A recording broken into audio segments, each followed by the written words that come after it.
Assalamualaikum warahmatullahi wabarakatuh. Kali ini kita akan masuki pertemuan ketiga yang akan membahas model kedua dalam SDLC, yaitu iteratif model. Iteratif model adalah model yang dimulai dengan implementasi sederhana dari sekumpulan kecil persyaratan perangkat lunak dan secara berulang akan meningkatkan versinya yang berkembang sampai sistem diimplementasikan atau siap digunakan. Model siklus hidup iteratif tidak dimulai dengan spesifikasi lengkap seperti pada model waterfall minggu lalu. Sebaliknya, pengembangan dimulai dengan menentukan dan mengimplementasikan sebagian dari perangkat lunak, kemudian ditinjau kembali apakah ada yang akan dilakukan berulang. Kemudian setelah mendapatkan kebutuhan baru, maka proses akan diulang lagi untuk menghasilkan versi baru dari perangkat lunak tersebut sampai menemukan sebuah sistem yang dianggap lengkap.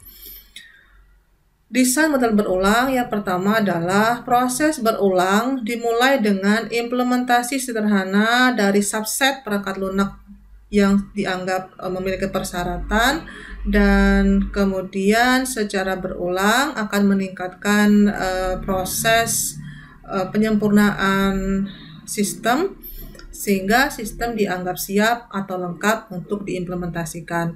Pada setiap iterasi, modifikasi desain dibuat dan fungsi baru akan ditambahkan jika memang dibutuhkan. Ide dasar di balik metode ini adalah untuk mengembangkan sistem melalui siklus berulang atau iteratif, dan di dalam porsi yang lebih kecil pada suatu waktu disebut dengan incremental. Ini adalah representasi bergambar dari model iteratif dan incremental. Dimulai dari tahap menentukan kebutuhan, kemudian dari kebutuhan itu nanti akan masuk tahap pembangunan yang berisi desain dan development, lalu akan dilakukan pengujian sistem, lalu langsung akan diimplementasi. Jika ada penambahan baru dari kebutuhan sistem, maka akan dibuat tahap 2, akan mengulangi proses yang sama, yaitu desain dan development, lalu lakukan pengujian atau testing, kemudian langsung diimplementasi. Jika hasil dari implementasi ternyata membutuhkan kondisi penambahan baru, akan dilakukan tahap 3 atau pembangunan tahap 3 yang akan dilakukan dengan cara yang sama, yaitu design dan implementation, lalu lakukan testing, kemudian baru lakukan implementasi. Nah, kondisi berulang inilah yang menyebabkan disebut sebagai model iteratif atau model berulang. Pengembangan iteratif dan incremental adalah kombinasi dari keduanya, iteratif design atau model iteratif dan model pembangunan tambahan untuk mengembangkan sistem selama sistem atau perangkat lunak membutuhkan penambahan kebutuhan sistem baru. Kemudian pendekatan proses ini digambarkan sebagai pendekatan akuisisi evolusioner atau pembangunan tambahan.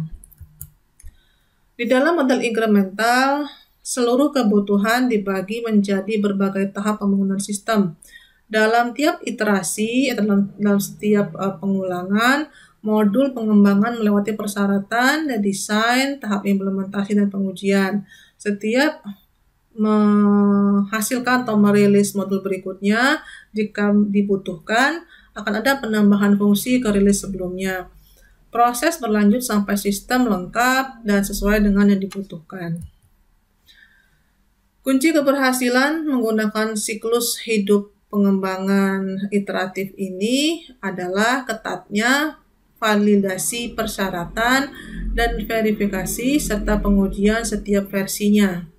Kemudian, seiring berkembangnya perangkat lunak melalui siklus yang berurutan, maka pengujian harus diulang dan diperluas untuk memverifikasi setiap versi dari perangkat lunak di tiap hasil perulangannya. Seperti model SDLC lainnya, pengembangan iteratif dan incremental memiliki beberapa spesifikasi dan aplikasi dalam industri perangkat lunak. Model iteratif paling sering digunakan dengan skenario sebagai berikut. Yang pertama adalah persyaratan sistem yang lengkap dan didefinisikan serta dipahami dengan jelas. Yang kedua, persyaratan utama harus didefinisikan, namun beberapa fungsi dapat berkembang seiring waktu. Kemudian ada batasan waktu untuk pasar. Yang keempat, teknologi baru yang sedang digunakan dan dipelajari oleh tim pengembangan sistem dapat berjalan beriringan saat pengerjaan proyek. Yang kelima, jika sumber daya ahli yang dibutuhkan tidak tersedia, maka akan direncanakan untuk iterasi berikutnya dengan memasukkannya ke dalam kontrak kerja.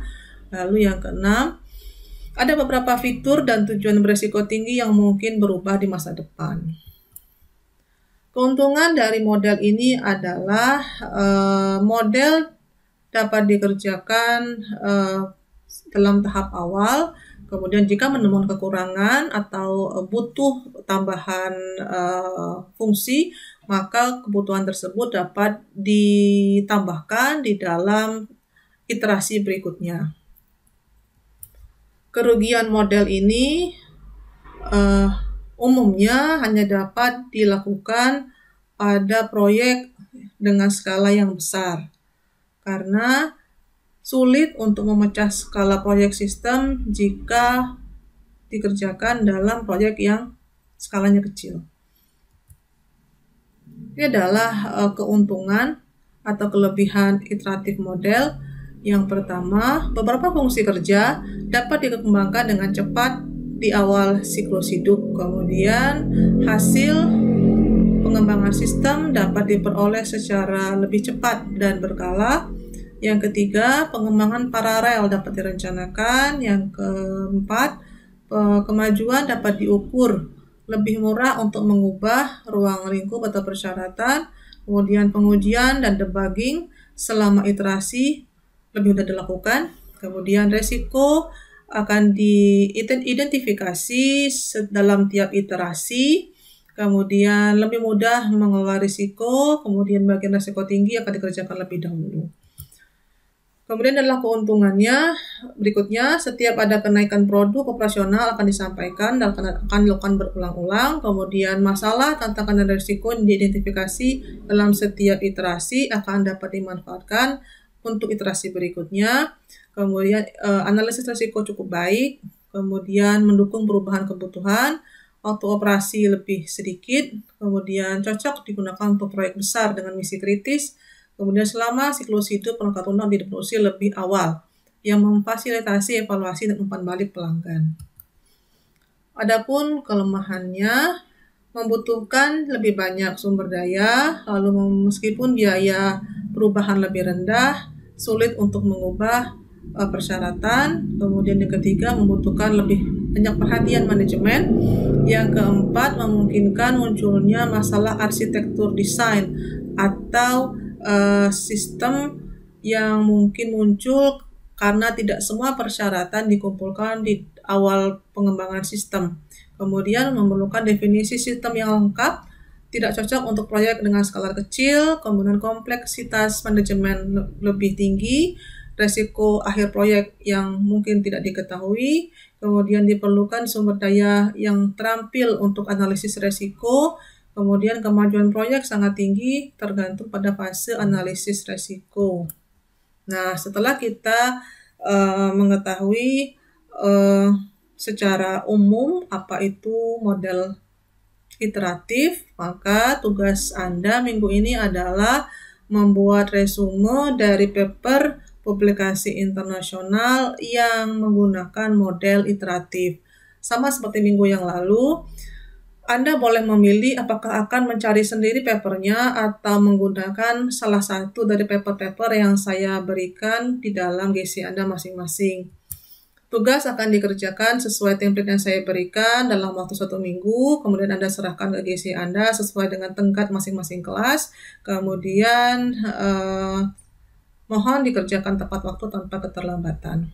Jika ada ini adalah sumber pustaka yang saya gunakan untuk menyajikan materi Anda hari ini.